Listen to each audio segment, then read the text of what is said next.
Diag 26000 vous présente ses solutions pour réussir votre démarche RSE.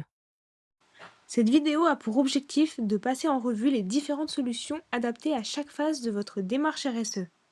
Premièrement, beaucoup de dirigeants se demandent comment démarrer leur démarche RSE. Si vous ne l'avez pas encore fait, une première étape consiste à réaliser votre autodiagnostic.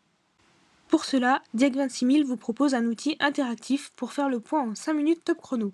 Vous découvrirez vos points forts et vos axes de progrès sur les 7 questions centrales de l'ISO 26000. Cet outil est en accès libre sur notre site Diag 26000 et vous pouvez bien sûr aussi l'utiliser pour évaluer votre démarche bien après son démarrage et mettre en évidence les progrès réalisés. Vous pourrez même comparer votre profil avec celui de différentes populations avec une présentation graphique sous forme de diagramme araignée. Réaliser un autodiagnostic est un premier pas, mais comment votre démarche est-elle perçue par vos collaborateurs? Une seconde étape intéressante consiste à évaluer votre démarche. Diag 26000 met à votre disposition un outil pour réaliser une cartographie participative en donnant la parole à l'ensemble de vos collaborateurs. Les nombreuses utilisations montrent qu'il y a souvent une différence entre la vision des dirigeants représentée en bleu sur les graphiques et celle des collaborateurs représentés en jaune.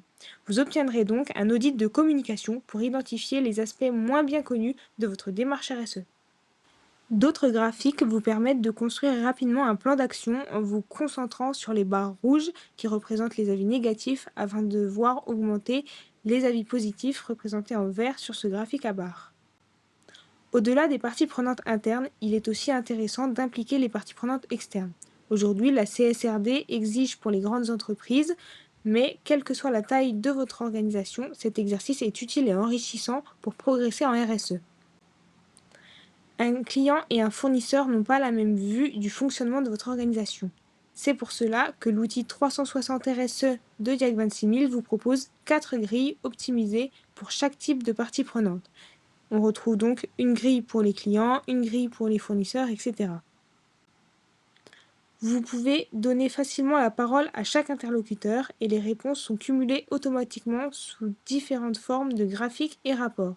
Voici par exemple un graphique représentant le profil moyen des réponses en fonction du type de partie prenante.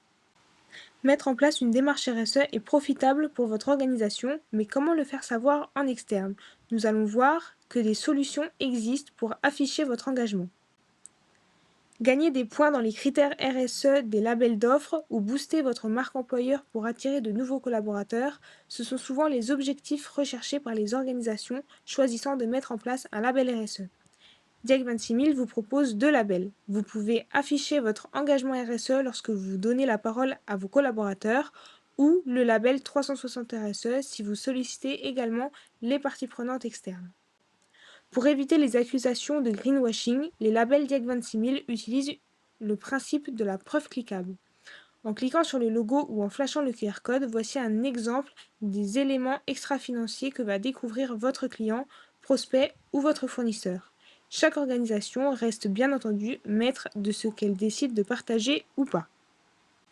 Pour compléter votre démarche RSE, il est aussi nécessaire d'identifier les impacts de votre organisation sur son environnement, mais aussi les risques auxquels elle va être confrontée.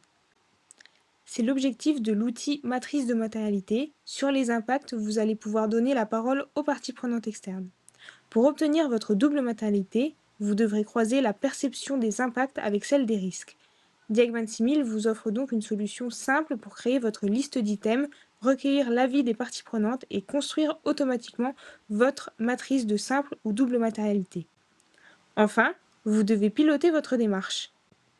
Pour cela, vous allez avoir besoin de suivre des indicateurs et la mise en place de vos plans d'action. Le réseau des experts partenaires de Diag 26000 est à votre service pour vous aider à structurer la collecte de vos données et mettre en place un dispositif de suivi adapté. Vous pouvez les retrouver sur le site Diag 26000.